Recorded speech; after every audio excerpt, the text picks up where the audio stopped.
Hello mga kamax, biyahe sa Takaron as a Maxim rider. Tara, let's go!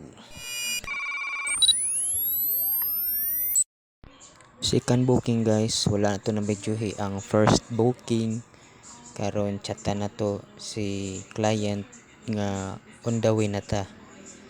Nya, tapos i-check na to kung asa siya dapita. I-zoom na to.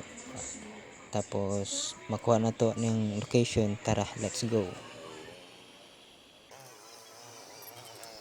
Og nakita na nato si client atong tigaan og helmet. Nigsakay ni sir atong let's go ang app. By the way, let's go nimo sa app, makita na dito kung asa pa drop off si sir. Ug ang drop off location ni sir dahil sa Subang Dako. Naabot na si sir. Tapos safe siya naabot.